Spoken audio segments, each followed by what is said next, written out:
Ladies and gentleman, ರಾಜ್ಯದ ಪ್ರತಿಷ್ಠಿತ apex bank ಅಧ್ಯಕ್ಷ ಚುನಾವಣೆ ಮುಂದೂಡಿದ್ದು ಆಪ್ತರಿಗೆ ಗದ್ದುಗೆ ಕೊಡಿಸೋದಕ್ಕೆ ಡಿಕೆ ಶಿವಕುಮಾರ್ ರಣತಂತ್ರವನ್ನ ಹೆಣೆಯುತ್ತಿದ್ದಾರೆ. ಅಪೆಕ್ಸ್ ಬ್ಯಾಂಕ್ ಮಾತ್ರ ಅಲ್ಲದೆ ಮುಂದಿನ ತಿಂಗಳು ನಡೆಯುವ ಕೆಎಂಎಫ್ ಅಧ್ಯಕ್ಷ ಸ್ಥಾನಕ್ಕೂ ತನ್ನವರಿಗೆ ಅಧಿಕಾರ ಕೊಡಿಸೋದಕ್ಕೆ ಮುಂದಾಗಿದ್ದಾರೆ. ಎರಡೂ ಸಹಕಾರಿ ಕ್ಷೇತ್ರದಲ್ಲೂ ಕೂಡ ತನ್ನ ಆಪ್ತರೇ ಇರಲಿ ಅಂತ ಡಿಕೆ ಲೆಕ್ಕಾಚಾರ ಹಾಕಿದ್ದಾರೆ. ಎಸ್ ವೀಕ್ಷಕರೇ, ನೆಲ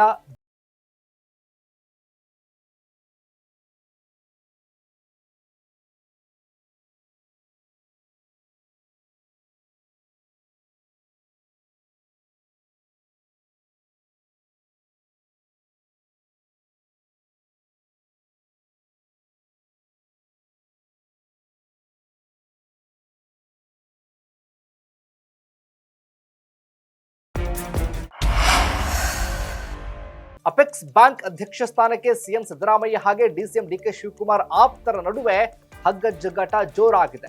ಸದ್ಯ ಚುನಾವಣೆ ಏನೋ ಮುಂದೂಡಲಾಗಿದೆ. ಅಪೆಕ್ಸ್ ಬ್ಯಾಂಕ್ನ ಅಧ್ಯಕ್ಷ ಸ್ಥಾನದ ಜೊತೆಗೆ ಇದೀಗ ಕೆಎಂಎಫ್ ಅಧ್ಯಕ್ಷ ಸ್ಥಾನದ ಮೇಲೂ ಡಿಕೆ ಕಣ್ಣಿಟ್ಟಿದ್ದಾರೆ. ಎರಡೂ ಕ್ಷೇತ್ರದಲ್ಲೂ ತನ್ನ ಆಪ್ತರೇ ಇರಲಿ ಅಂತ ಡಿಕೆ ರಣತಂತ್ರವನ್ನ ರೂಪಿಸ್ತಾ ಇದ್ದಾರೆ. ಇಲ್ಲೂ ಕೂಡ ಸಿದ್ದರಾಮಯ್ಯ ಮತ್ತು ಡಿಕೆ ಶಿವಕುಮಾರ್ ಬಣಗಳ ನಡುವೆ ಜಿದ್ದಾಜಿದ್ದಿ ಏರ್ಪಡುವ ಸಾಧ್ಯತೆ ಕೂಡ ಇದೆ. ಅಪೆಕ್ಸ್ ಬ್ಯಾಂಕ್ ಅಧ್ಯಕ್ಷ ಸ್ಥಾನ ಅವಕಾಶ ಬಂದಾಗ ನಿನಗೆ ಒದಗಿಸ್ಕೊಡ್ತೀವಿ ಅಂತ ಮುಖ್ಯಮಂತ್ರಿಗಳು ಮಾತು ಕೊಟ್ಟಿದ್ರು. ನಮ್ಮದೇ ಸರ್ಕಾರ ಇದೆ, ಸರ್ಕಾರ ಇದ್ರೂ ಪ್ರಾಣದ ಕೈಗಳು ಬಹಳ ಅಷ್ಟು ನಡೆದಿದೆ. ನಾನ್ ಮಾಡಿಲ್ಲ, ರಿಟರ್ನಿಂಗ್ ಆಫೀಸರ್ ಮಾಡಿರೋದು ನಾನಲ್ಲ, ನಾನ್ ಮಾಡಿಲ್ಲ.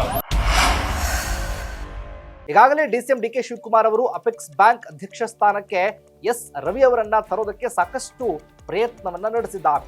ಇದಲ್ಲದೆ ಈ ವಿಚಾರವಾಗಿ ಕೆಎನ್ ರಾಜಣ್ಣ ಅವರನ್ನ ವಿಶ್ವಾಸಕ್ಕೆ ತೆಗೆದುಕೊಳ್ಳೋದಕ್ಕೂ ಕೂಡ ಪ್ರಯತ್ನ ಮಾಡಿದ್ರು. ಆದರೆ ಡಿಕೆ ಅವರ ಪ್ರಯತ್ನ ವಿಫಲ ಆಯಿತು. ಸದ್ಯ ಇವರಿಬ್ಬರ ಜಟಾಪಟಿಯಿಂದ ಅಪೆಕ್ಸ್ ಬ್ಯಾಂಕ್ನ ಚುನಾವಣೆ ಮುಂದೂಡಲಾಗಿದೆ. ಇನ್ನು ಮುಂದಿನ ತಿಂಗಳ ಆರಂಭದಲ್ಲಿ ಕೆಎಂಎಫ್ ಅಧ್ಯಕ್ಷ ಸ್ಥಾನಕ್ಕೆ ಚುನಾವಣೆ ಕೂಡ ನಡೆಯುವ ಸಾಧ್ಯತೆ ಇದೆ. ಇದೇ ವೇಳೆ ಅಪೆಕ್ಸ್ ಬ್ಯಾಂಕ್ ಎಲೆಕ್ಷನ್ ಕೂಡ ನಡೆಯಬಹುದು ಅಂತ ಹೇಳಲಾಗ್ತಿದೆ.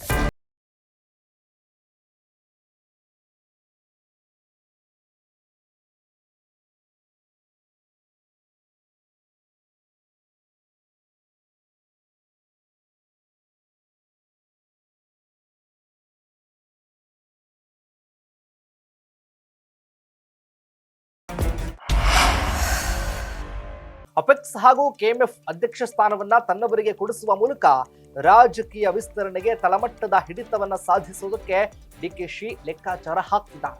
ಸದ್ಯ ಸಹಕಾರಿ ಇಲಾಖೆ ಸಿಎಂ ಅಧೀನದಲ್ಲಿದ್ದು ಮುಂದೆ ತನ್ನ ಹಿಡಿತವನ್ನ ಸಾಧಿಸೋದು ಡಿಕೆಶಿಗೆ ಬಹುಮುಖ್ಯವಾಗಿದೆ.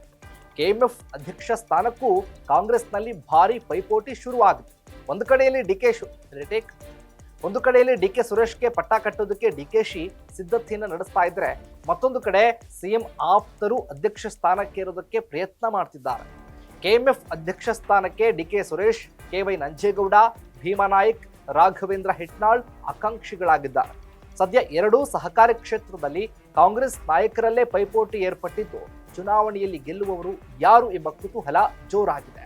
ಇದಾಗಿತ್ತು ಫೋಕಸ್ನ ಸ್ಪೆಷಲ್ ರಿಪೋರ್ಟ್. ನೆಲ ಜಲ ಭಾಷೆಗಾಗಿ ನೋಡ್ತಾ ಇರಿ